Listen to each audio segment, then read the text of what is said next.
আসসালামু আলাইকুম এভরিওয়ান। আজকে তৈরি করে দেখাবো লিচি পুডিং। এই জন্য আমি প্রায় 6 থেকে 7টা লিচুকে খুব ভালোভাবে ধুয়ে এর থেকে বিচিগুলো আলাদা করে নিয়েছি।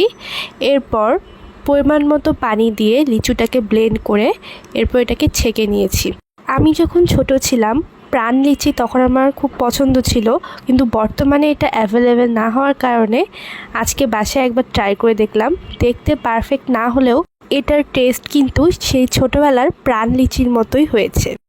এরপর কড়াইয়ে একে একে সেই লিচুর জুসটা দিয়ে তাতে দিয়ে দিয়েছি প্রায় 2 টেবিল চামচ চিনি। আপনারা আপনাদের স্বাদ অনুযায়ী চিনির পরিমাণটা বাড়িয়ে কমিয়ে নেবেন। এরপর আমি এখানে দিয়েছি প্রায় 1 চা চামচ আগার আগার পাউডার। এরপর এই মিশ্রণটাকে সেই অবধি জাল দিতে হবে যতক্ষণ অবধি লিচুর জুসটার সাথে এই আগার আগার পাউডারটা ভালোভাবে মিক্স হয়ে যায়। এরপর আমি একটা তালের শাঁসকে ভালোভাবে ছিলে এরকম লম্বা লম্বা সাইজ করে একটু বড় বড় করে কেটে নিয়েছি।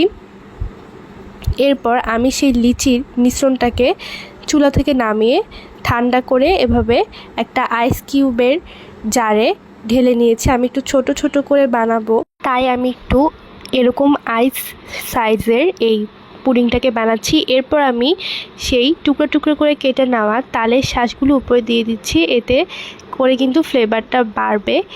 এরপর আমি প্রায় 30 মিনিটের মতো এটাকে ফ্রিজে রেখেছিলাম। 30 মিনিট পর আমার সেই লিচি পুডিংটা কিন্তু তৈরি হয়ে গিয়েছিল।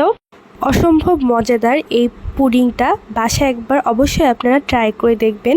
আর ভিডিওটা ভালো লাগলে লাইক, কমেন্ট আর শেয়ার করতে একেবারেই ভুলবেন না। নেক্সট ভিডিওতে আবার দেখা হবে। সেই পর্যন্ত সকলে ভালো থাকবেন। বাই।